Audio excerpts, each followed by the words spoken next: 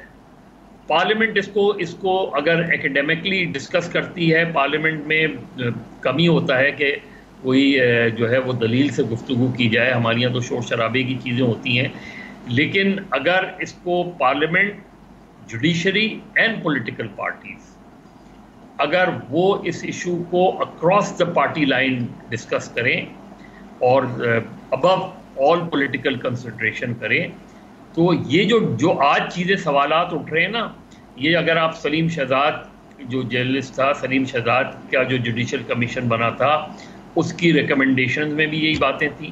صحیح. یہ باتیں میر مرتضیٰ بھٹو کے قتل کیس کا جو جوڈیشل کمیشن تھا، اس کی ریکمنڈیشن میں بھی یہ باتیں تھیں کہ ان چیزوں کو کیسے روکا جا سکتا ہے.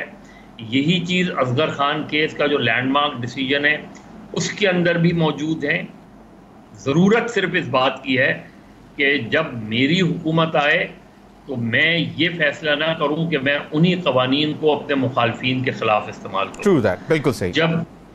جب تک آپ سیٹ نہیں کریں گے، بالکل صحیح، یہ چیزیں سیٹ نہیں کریں گے، صرف میں کلوز جو اپنے بس کنفائن کروں گا کہ جی میں اپنے مخالفین کو جو ہے وہ انہی قوانین کے تحت سزا دوں جن قوانین کے تحت مجھے سزا دی گئی تھی، تو کل جب آپ کی حکومت نہیں ہوگی تو آپ کو پھر وہ انہی قوانین کا سامنا کرنا پڑے گا. تو یہ ایک بہت ہی کمپریہنسو ڈسکشن اور ڈسکورس کی ضرورت ہے، جو انفارچونیٹلی مجھے who has been in this profession for the last 40 years مجھے وہ نظر نہیں آتا کہ ہماری جو پولیٹیکل پارٹیز میں وہ میچورٹی مجھے نظر نہیں آتی کہ ان معاملات کو اتنی سنجیدگی سے لیتے ہیں. صحیح. نہ مجھے بدقسمتی سے جوڈیشری میں نظر آتی ہے. بالکل صحیح. It's high time that we should get away from this tit for tat policy کہ جی بس جو اس نے کیا اس کے ساتھ بھی ویسے ہی کریں گے. بالکل.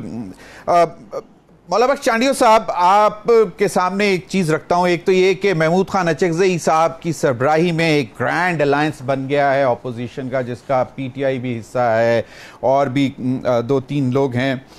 اور اس کے ساتھ ساتھ آپ نے کل ایک بڑی دلچسپ بات کی ایک نجی ٹی وی کے پروگرام میں کہ اگر شہید ذوالفقار علی بھٹو زندہ ہوتے تو فیصل وارڈا صاحب شاید سینیٹر الیکٹ نہ ہوتے.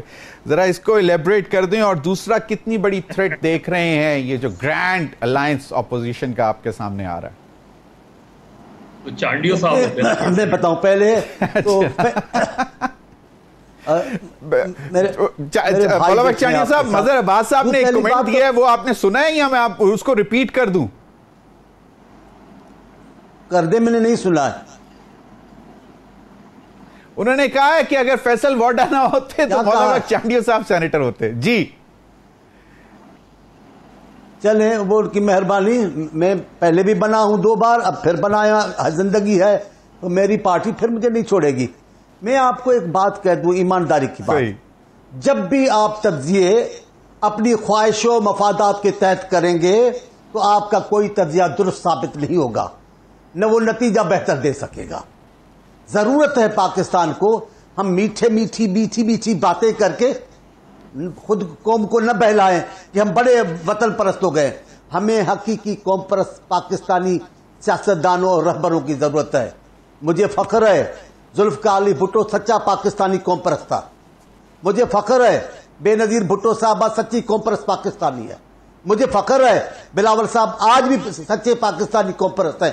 آج بھی ان کا موقف دیکھ کے، زرداری صاحب کو دیکھ لیں، ساری چیزوں کو بھول جاتے ہیں، ملک کو نظام کو آگے لے کے جانا چاہتے ہیں. میں آپ سے کہتا ہوں، مظہر عباس میرے بھائی ہیں، میرے شہر کے ہیں، وہ ٹھیک کہہ رہے ہیں، لیکن کیسے معاملہ بنے گا؟ آپ دل میں ایک بات رکھ کے بیٹھے ہو, صرف تجزیہ کرنے کے لیے, ٹی وی پہ بات کرنے کے لیے میٹھی میٹھی باتیں کریں گے, ایسا تو نہیں ہوگا. آپ قبول کریں ہم سے گناہ ہوئے ہیں. اور میرے قائد بھٹو نے کہا, درست کہا, جب تک آپ اپنی غلطیوں کا اعتراف نہیں کرو گے تب تک ان غلطیوں سے آزاد ہو کر کوئی قدم نہیں اٹھا سکو گے.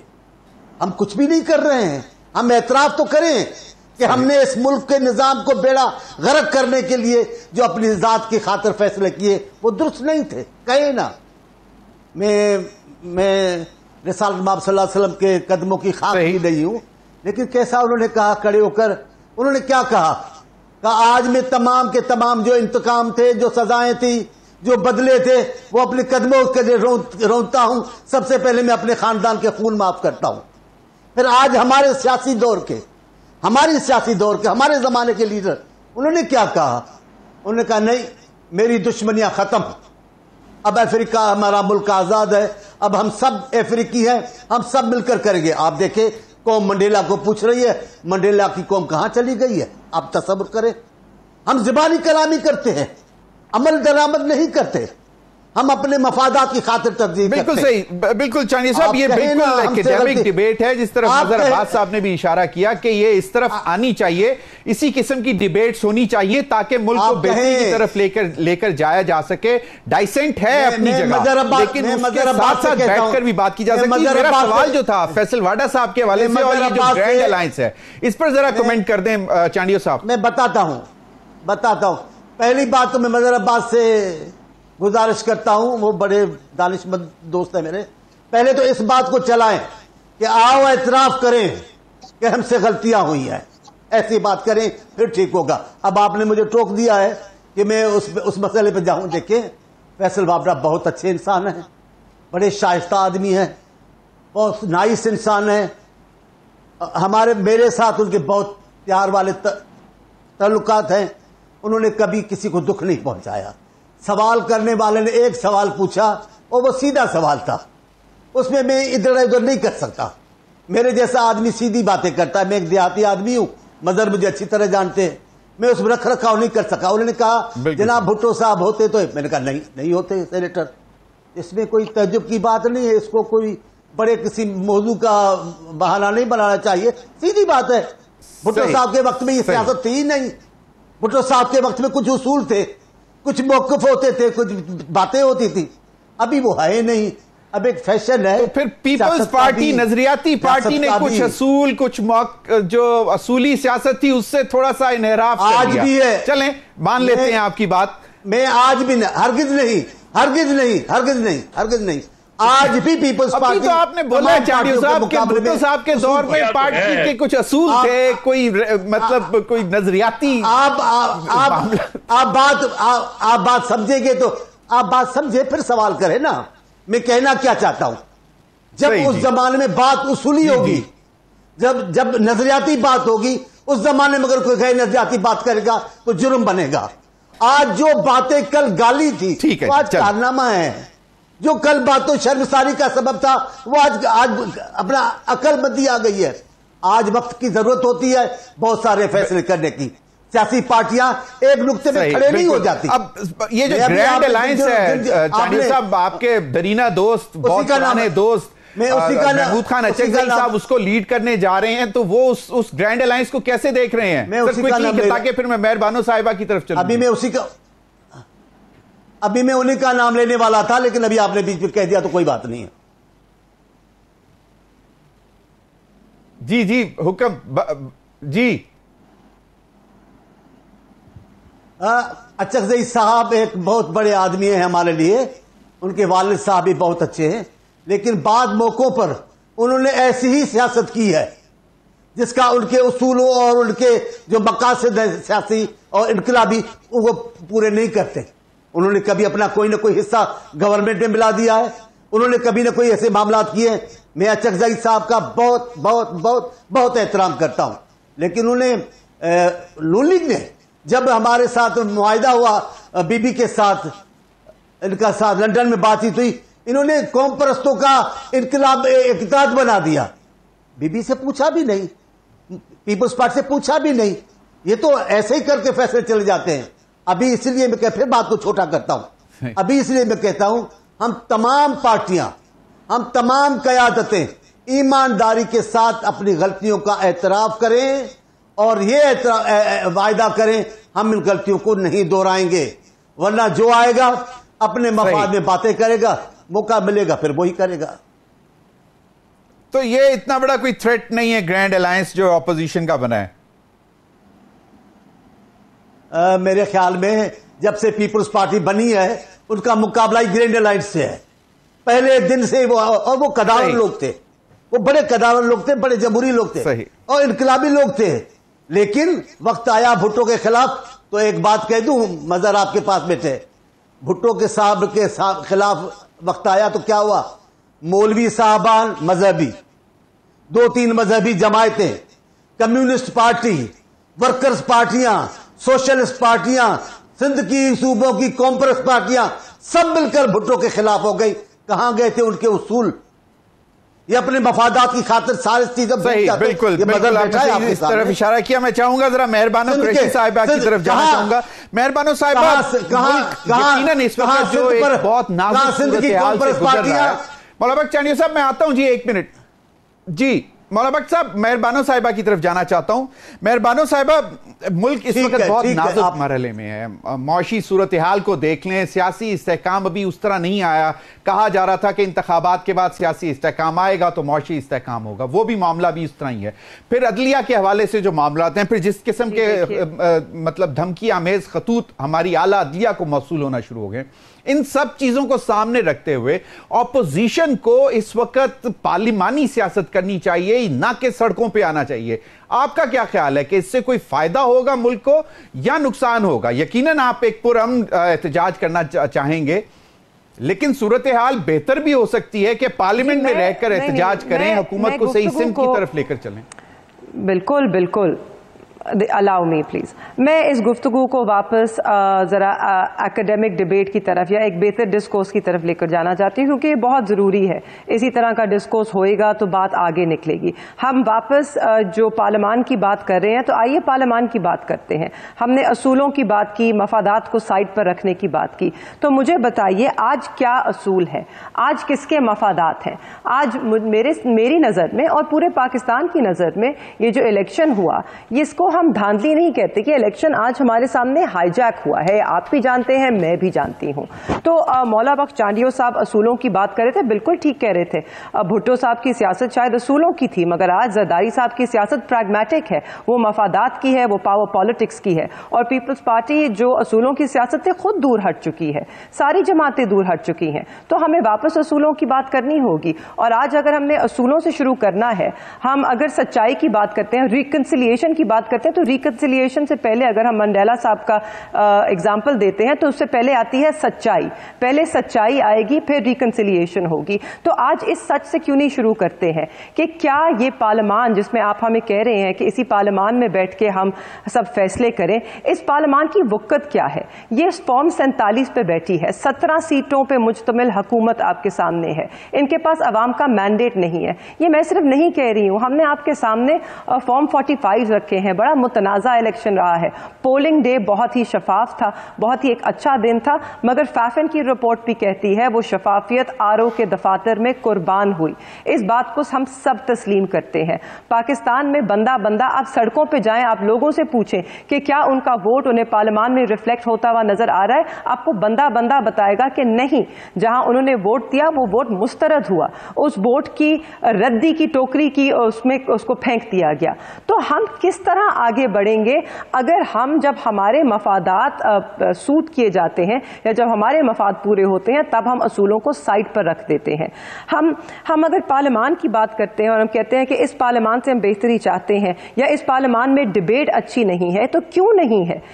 سب نقطہ واپس ایک ہی بنیادی نقطے پہ جاتا ہے، مداخلت مداخلت مداخلت۔ الیکشنز میں بھی مداخلت، سیاست میں بھی مداخلت، عدلیہ میں بھی مداخلت، فیصلوں میں مداخلت۔ نہ عوام کا فیصلہ عوام کے سامنے آتا ہے، نہ عدلیہ کا جو قانونی فیصلہ ہے وہ سامنے آنے دیا جاتا ہے۔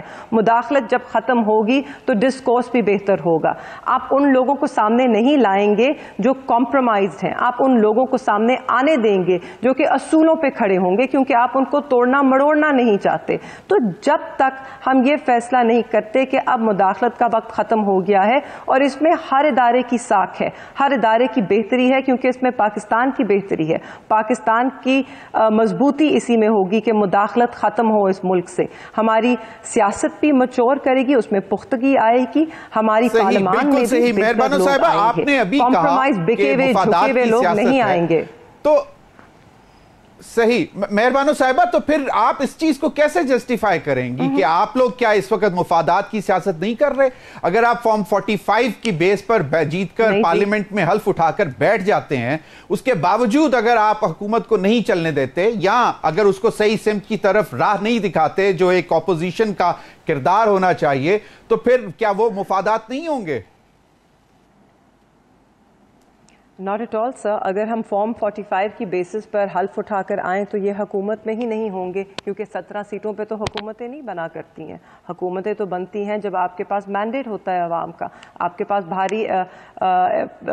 بھاری مینڈیٹ ہوتا ہے, آپ کے پاس میجورٹی ہوتی ہے پارلیمان میں. تو ایسا تو نہیں ہوگا اگر فارم 45 کے بنا پر ریزلٹس جاری کیے جائیں تو یہ تو 17 سیٹوں پہ آ جائیں گے.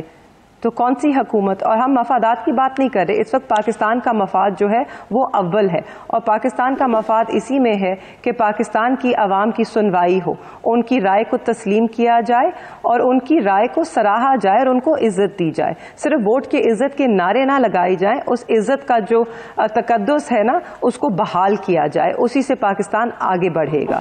اور ہم مفادات بالکل بھی نہیں, ہم اپوزیشن کا کردار ابھی بھی بڑی ذمہ داری سے ادا کرنے جا رہے ہیں. یہ جب بھی کوئی بل لائیں گے ہم بالکل سنجیدگی سے اس پہ بحث بھی کریں گے, مباحثہ بھی ہوگا, ہم اپنا جو حکمت عملی ان کے سامنے پیش کریں گے, ہم ان کو بہتر صلاح بھی دیں گے. یہ سنے نہ سنے وہ ان کی مرضی ہے. ہم نے اس وقت بھی آپ کے سامنے یہ جو گرینڈ الائنس اس وقت اپوزیشن کا, مہربانو صاحبہ صحیح مہربانو صاحبہ, تو یہ جو گرینڈ الائنس اپوزیشن کا ہے یہ کسی مفادات پر مبنی نہیں ہے, کلیئر کٹ. جی نہیں, یہ صرف نہیں, ہماری دیکھیے جس میں جتنی بھی جماعتیں ہیں, جتنی بھی اپوزیشن کی جماعتیں ہیں, ہم سب کا صرف ایک نقطہ ہے جس پہ ہم اکٹھے ہیں, اور وہ ہے عوام کا مینڈیٹ ان کو واپس دینا. باقی ہم سب کی سیاست بڑی مختلف ہے, ہماری جو دیکھنے کا زاویہ ہے سیاست کو یا جو ہماری آئیڈیالوجی ہے, ہم آئیڈیالوجیکلی بڑے فرق ہیں. ہم اس وقت صرف ایک نقطے پہ کٹھے ہوئے ہیں جی, وہ ہے کہ عوام کا مینڈیٹ بحال کیا جائے, عوام کا جو ووٹ کا تقدس ہے وہ بحال کیا جائے, عوام کا مینڈیٹ بحال کیا جائے. صحیح بالکل. مظہر عباس صاحب, اگر کسی سے کوئی چیز چھن جائے, کوئی بچہ چھن جائے تو وہ ضد پہ لگ جاتا ہے کہ نہیں میں نے لینا ہے تو وہی لینا ہے, اور اس بچے کا اس میں مفاد ہوتا ہے کہ اس کو وہ چیز ملے گی تو وہ سکون میں آئے گا. لیکن مہربانو صاحبہ کہہ رہی ہیں کہ یہ جو اپوزیشن کا گرینڈ الائنس ہے یہ کسی بھی مفاد سے بالا تر ہے, یہ عوامی مفاد میں ایک الائنس ہے, اور صرف مینڈیٹ جو چھنا ہے اس کے لیے ہے. آپ کو کیا لگتا ہے کہ یہ اب جو بھی سیاسی لیڈرشپ جس طرح محمود خان اچکزئی صاحب اس کو لیڈ کریں گے یا مولانا فضل الرحمان صاحب جب جوائن کر لیتے ہیں, تو یہ مفادات سے بالا تر ہو کر آ رہا ہے یہ سارا گرینڈ الائنس ہمارے سامنے؟ دیکھیے, ہم لارجر ڈیبیٹ کی طرف جاتے جاتے پھر وہیں کلوز ڈور شاپ میں پھنس جاتے ہیں. جو پولیٹیکل ڈسکورس ہوتا ہے, جو وے فارورڈ ہے وہ کیا ہے. جو مہربانو صاحبہ نے بات کی وہ بالکل درست ہے, اس میں کوئی دو رائے نہیں ہے کہ بہت بڑا کوسچن مارک ہے 8 فروری کے الیکشن پہ. لیکن جب آپ اس کو لے کے آپ کسی پولیٹیکل ڈیبیٹ میں جاتے ہیں تو پھر کاؤنٹر کوسچن یہ آتا ہے کہ کیا 2018 کا الیکشن فری اینڈ فیئر تھا؟ تو پھر جواب ادھر بھی نفی میں آتا ہے کہ آپ ویری کر سکتے ہیں کہ کہیں زیادہ ہوئی ہے کہیں کم ہوئی ہے. اس میں جو 2018 کے مقابلے میں 2024 میں کو دیکھتا ہوں تو مجھے یہ نظر یہ آتا ہے کہ پہلی مرتبہ ووٹرز نے ان تمام طرح ریاستی حربوں کے برخلاف جا کے وہ پولنگ اسٹیشن پہ گئے اور انہوں نے ووٹ دیا. تمام تر اس کے باوجود, پابندیوں کے باوجود, ہر چیز کے باوجود. یہ اس کو ایک پازیٹیو سائن میرا خیال ہے ہر پولیٹیکل پارٹی کو اس کو ایک پازیٹیو سائن کے طور پہ لینا چاہیے کہ ووٹرز نے اررسپیکٹو کہ جو چیز جو اس نے کہاں ووٹ دیا ہے, بٹ دا ویری فیکٹ کہ ووٹر پولنگ اسٹیشن تک پہنچا, بیلٹ باکس میں اس نے ووٹ ڈالا اپنا, اور اس نے پورے اس نیریٹو کو تبدیل کر کے رکھ دیا اپنے ووٹ سے. یہ تو ہوتی ہے ایکیڈیمک. 2018 کا الیکشن کمپلیٹلی مینجڈ الیکشن تھا, اور اس کا سلسلہ شروع ہوا تھا جب بلوچستان میں آپ نے پی ایم ایل این کی گورنمنٹ ختم کی. صحیح. اس کے بعد آپ اس وقت کے سینٹ کے الیکشن اٹھا کے دیکھ لینا, کیا سینٹ کے الیکشن کو مینیپولیٹ نہیں کیا گیا تھا کہ جو vote of no confidence Sadiq Sanjrani صاحب کے خلاف آیا, 64 لوگ جو ہے وہ جو ہے اس کے خلاف تھے, لیکن جب سیکرٹ بیلٹ ہوا تو اس میں سے 14 ووٹ غائب ہو گئے. بالکل صحیح.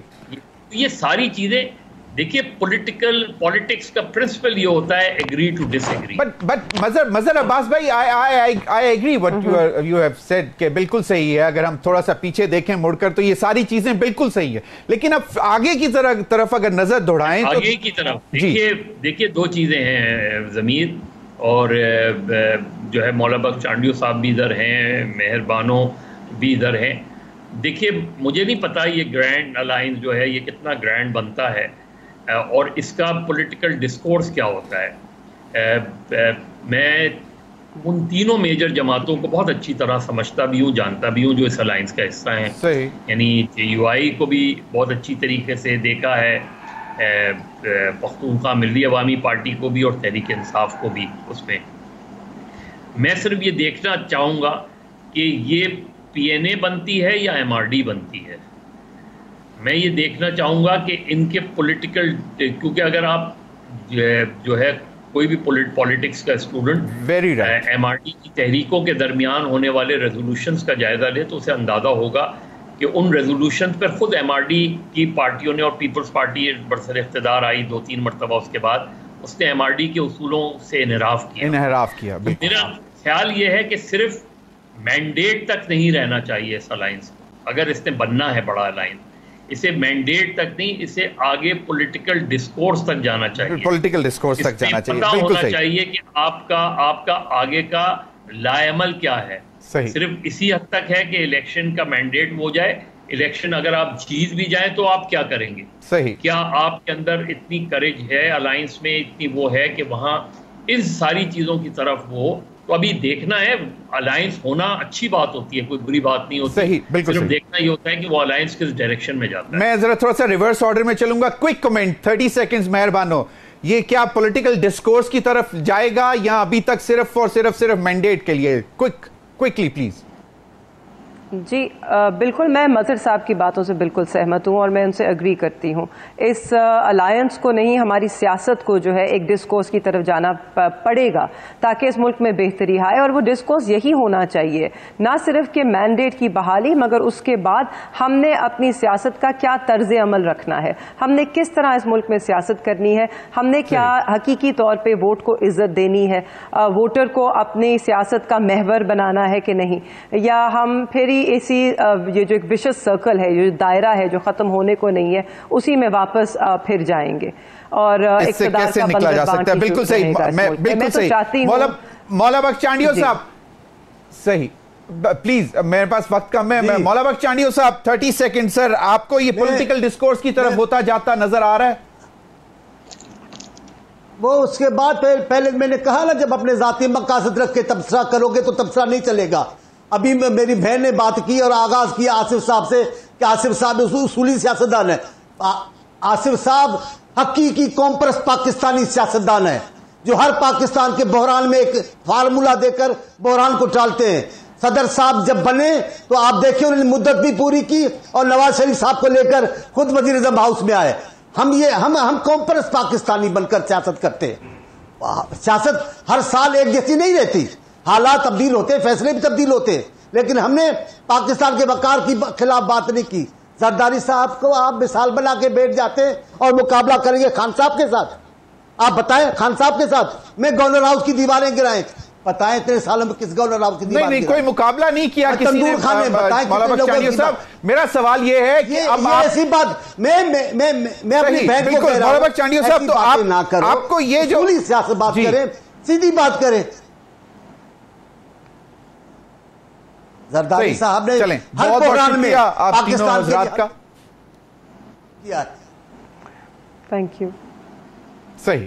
بالکل بالکل صحیح جی، بہت بہت شکریہ آپ تینوں حضرات کا.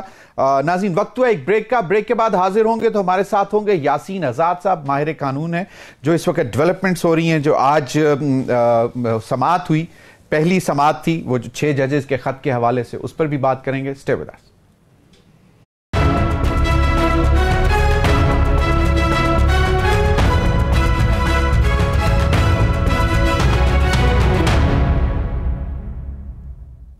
ویلکم بیک ناظرین. یاسین آزاد صاحب، ججز کو دھمکی آمیز خطوط کا سلسلہ آج تو سپریم کورٹ تک چلا گیا اور لاہور ہائی کورٹ بھی. ایک تو اس کو کیسے دیکھتے ہیں، اور پھر آنریبل چیف جسٹس صاحب کے ریمارکس زیرو ٹالرنس عدلیہ کے اندر مداخلت یا عدلیہ کی آزادی کے حوالے سے. دیکھیں آج دن پورا میں نے جب پروسیڈنگ ہو رہی تھی تو میں نے دیکھا، ظاہر ہے کہ وقتاً فوقتاً جو جج صاحبان نے سوالات کیے وہ کسی حد تک نہیں بلکہ 100% صحیح ہیں. جہاں تک ہمارے آئین کا تعلق ہے، ہمارے آئین کے اندر تمام آئینی اداروں کی حدود مقرر کر دی گئی ہے، اور جس طرح آنریبل چیف جسٹس صاحب نے کہا کہ زیرو ٹالرنس ہوگی، بالکل صحیح کہا، ہونا چاہیے، کیونکہ عدلیہ ایک آئینی ادارہ ہے اور اس کے معاملات میں کسی قسم کی مداخلت نہیں ہونی چاہیے. لیکن ماضی میں آپ نے دیکھا ہوگا کہ وقتاً فوقتاً جتنا ہماری جوڈیشری نے پارلیمنٹ کے ساتھ جو برتاؤ کیا، کیا وہ پارلیمنٹ کے معاملات میں ڈائریکٹ آنریبل سپریم کورٹ کی طرف سے دخل اندازی تھی یا نہیں تھی؟ اب سوال یہ پیدا ہوتا ہے کہ 6 جج صاحبان نے جو لیٹر لکھا، انہوں نے ظاہر ہے کہ کسی کو نامینیٹ تو نہیں کیا، اور خط میں یہ کہا کہ ہمیں وقتاً فوقتاً کام نہیں کرنے دیا جاتا. میں یہ سمجھتا ہوں کہ آج دن تک جتنے بھی ماضی میں جو کچھ ہوا، اگر آپ 99 میں دیکھیں جب جنرل پرویز مشرف کا مارشل لا آیا تو پہلے آنریبل سپریم کورٹ سے کہا گیا کہ ہم آپ کو نہیں چھوڑیں گے. بعد میں پی سی او جاری ہوا تو پی سی او کے تحت ہمارے 6 آنریبل ججز نے اوتھ لینے سے انکار کیا اور ان کو ریٹائر کر کے بھیج دیا گیا. میرے نزدیک تو وہ 6 جج جو ہیں وہ قومی ہیرو ہونے چاہیے جنہوں نے پی سی او کے تحت اوتھ نہیں دیا. اب رہ گیا معاملہ عدلیہ کی آزادی کا. عدلیہ کی آزادی کے لیے وکلا برادری نے ہمیشہ ایک جنگ لڑی. ہم یہ چاہتے ہیں کہ ہمارے تمام ادارے وہ انڈیپینڈنٹ ہوں، تمام ادارے ایک دوسرے کے معاملات میں مداخلت نہ کریں. اس طرح آج عدلیہ کہتی ہے کہ زیرو ٹالرنس ہے، اسی طرح اگر کل کوئی آدمی پارلیمنٹ کے معاملے میں مداخلت کرتا ہے تو وہاں بھی یہ بات ہونی چاہیے. لیکن ایک بات میں بالکل فخر سے کہہ سکتا ہوں کہ جس دن سے جسٹس فیض عیسیٰ صاحب چیف جسٹس آف پاکستان بنے ہیں، آپ نے دیکھا ہے کہ انہوں نے پارلیمنٹ کی بالادستی کو بھی قبول کیا، انہوں نے تمام چیزوں کو ایکسیپٹ کیا، کوئی ایسا کام نہیں کیا بلکہ آج یہاں تک کہہ دیا کہ ہم پرائم منسٹر کو عدالت میں نہیں بلا سکتے. آئین کے آرٹیکل 248 کے تحت ان کو امیونٹی حاصل ہے، وہ اپنی جگہ پہ ہے. اب جو خط کا معاملہ ہے اس میں میرا ڈفرینٹ پوائنٹ آف ویو ہے کہ خط لکھ دیا گیا، اور جو جوڈیشل کمیشن بنا تھا وہ آنریبل چیف جسٹس اور سینئر ٹونی جج کی مرضی سے بنا تھا، اور جسٹس تصدیق جیلانی صاحب کا نام بھی ہمارے ان دونوں سینئر جج صاحبان نے دیا تھا جس پہ کمیشن بنایا گیا. بعد میں لارجر بنچ بنی، دن بھر جو آبزرویشن ہوئے آپ کے سامنے ہیں، اور میرا اپنا اندازہ ہے کہ 29 تاریخ کو جب کورٹ دوبارہ بیٹھے گی تو میرے حساب سے فل سپریم کورٹ بیٹھے گا. لیکن سوال یہاں یہ پیدا ہوتا ہے، اچھا آپ کو لگ رہا ہے کہ فل کورٹ بنے گا؟ بالکل بنے گا، میرے اپنے اندازے کے مطابق فل کورٹ بنے گا اور فردر پروسیڈنگ. اچھا یاسین آزاد صاحب، آج آنریبل جسٹس جمال خان مندوخیل صاحب نے بات کی کہ یہ ایک بہترین موقع ہے، سمجھنا چاہیے اس کو بہترین موقع سمجھنا چاہیے، اور ان جو ججز کا جو کنسرن ہے اس کو ہمیں ونس فار آل ایڈریس کرنا چاہیے ایشو، اور اس کو ختم ہونا چاہیے. سر دیکھیں ان کا آبزرویشن بالکل ٹھیک ہے، ہونا چاہیے، لیکن میں یہ کہتا ہوں کہ خالی عدلیہ کے لیے نہیں، جو آئینی ادارے ان سب کی جو انڈیپینڈنس ہے وہ اپنی جگہ برقرار رہنی چاہیے. کیونکہ کوئی بھی ادارہ جب ایک دوسرے کے معاملے میں مداخلت کرے گا تو اس سے کرائسس بڑھتے ہیں، ملک کے حالات خراب ہوتے ہیں، ویسے بھی بڑی خراب صورتحال سے دو چار ہیں. تو میں کہتا ہوں کہ ان کا جو آبزرویشن تھا بالکل ٹھیک تھا، لیکن اب یہ مجھے بتا دیں کہ کون نہیں کہتا کہ ہماری عدلیہ آزاد ہے، لیکن سوال یہ پیدا ہوتا ہے کہ جب آپ 6 جج صاحبان نے مل کے کمپلین کی اور جو لوگ آئے ان کے کام میں مداخلت کی، آئین کا آرٹیکل 204 تو آپ کو اختیار دیتا ہے کہ کوئی بھی آدمی اگر آپ کے انصاف کے راستے میں آ کے کسی قسم کی رکاوٹ کھڑے کرتا ہے تو آپ then and there show cause notice دے کے اس کے خلاف کنٹمپٹ پروسیڈنگ کر سکتے ہیں۔ اگر مان لیا جائے کہ ہماری بالکل کنٹمپٹ پروسیڈنگ کی جا سکتی ہے۔ ایک چیز یاسین آزاد صاحب، اب ایک یہ جو دھمکی آمیز خطوط اور اس میں ایسا جان لیوا یا جان کو خطرے والا پاؤڈر بھی موجود ہو، ایک یہ معاملہ ہے، اور ایک ہم نے 97 میں دیکھا تھا باقاعدہ فزیکل اٹیک بھی دیکھا تھا ہم نے عدلیہ کی آزادی کے اوپر۔ تو آپ یہ کیسے دیکھتے ہیں کہ یہ اس وقت کیا اس کی ٹائمنگز کیا آپ کو نظر آتی ہیں کہ یہ کیوں دھمکی آمیز خطوط آنے، یہ پھر اس ادارے کو ملائن کرنے کے لیے، اس کے اوپر انگلیاں اٹھانے کے لیے؟ سر میں تو یہ سمجھتا ہوں کہ اس کے پیچھے ایک گہری سازش ہے عدلیہ کے ساکھ کو خراب کرنے کی۔ کون لوگ انوالو ہیں اس کی انویسٹیگیشن کرنا ہماری حکومت کا کام ہے، یا عدلیہ خود اس معاملے میں ایگزیکٹو کو ڈائریکشن دے کہ ان خطوط کے متعلق پوری ویریفیکیشن کر کے ایک ڈیٹیل رپورٹ جو ہے سپریم کورٹ میں پیش کریں۔ یہ کیا ہم دنیا میں مذاق نہیں بن رہے ہیں کہ ہمارے سٹنگ ججز کو، سپریم کورٹ کے ججز کو، ہائی کورٹ کے ججز کو خطوط لکھے جا رہے ہیں؟ تو کیا اس سے ہمارے ملک کی جو ساکھ ہے وہ خراب نہیں ہو رہی؟ کیا اس سے ہماری عدلیہ کی ساکھ خراب نہیں ہو رہی؟ کیا اس سے ہمارے آئینی اداروں کی ساکھ خراب نہیں ہو رہی؟ میں یہ فیل کرتا ہوں کہ اس کے بیک پہ کون لوگ انوالو ہیں اور اس کا کیا وجہ ہے، میں اس سے ڈیٹیل میں جاننا چاہتا ہوں کہ وجہ معلوم ہونی چاہیے۔ اب 6 آدمیوں کا جو خط ہے، خط کا متعلق میرا یہ ہے کہ یہ ایک ایلیگیشن ہے، تو ایلیگیشن کو پروو کرنے کے لیے کیا سپریم کورٹ کے 14 جج جو بیٹھیں گے ان کے پاس آئین کا آرٹیکل 184(3) میں اس بات کا اختیار ہے کہ وہ ایویڈنس ریکارڈ کریں؟ میرے نزدیک سپریم کورٹ ٹرائل کورٹ نہیں ہے، وہ ایویڈنس ریکارڈ نہیں کر سکتا۔ پھر بھی آپ کو انویسٹیگیشن کرنے کے لیے کسی کمیشن کی ضرورت پڑے گی۔ کمیشن بنانے کی ذمہ داری حکومت وقت ہے، اور حکومت وقت ان معاملات کو لے کے چلے گی، اور اس وقت سپریم کورٹ اور حکومت وقت کے درمیان بھی ایک انڈرسٹینڈنگ ہے۔ آپ خط کے معاملے میں دیکھیں کہ پہلے دن فل کورٹ میٹنگ ہوئی، کوئی اعلامیہ جاری نہیں کیا گیا، بعد میں پرائم منسٹر سے میٹنگ ہوئی، اور اس کے بعد فل کورٹ میٹنگ کے بعد آپ نے بھی اعلامیہ جاری کیا، اور بالکل صحیح ایگزیکٹو نے بھی یقین دلایا کہ ہم عدلیہ کے معاملے میں کسی صورت میں مداخلت کرنے کے لیے تیار نہیں ہیں۔ لیکن اب سوال یہ پیدا ہوتا ہے کہ جو الزامات لگے ہیں ان کو کیسے ثابت کریں گے آپ؟ ان کو ثابت کرنا میرے نزدیک بہت ضروری ہے۔ اگر آپ کسی حتمی رزلٹ پہ بہت سے بالکل اہم سوالات ہیں، اور ہم توقع کرتے ہیں کہ ان سب کے جوابات سامنے آئیں گے۔ بہت بہت شکریہ یاسین آزاد صاحب آپ کے وقت کا۔ ناظرین اب تک کے لیے اتنا ہی، اجازت دیجیے، اللہ حافظ۔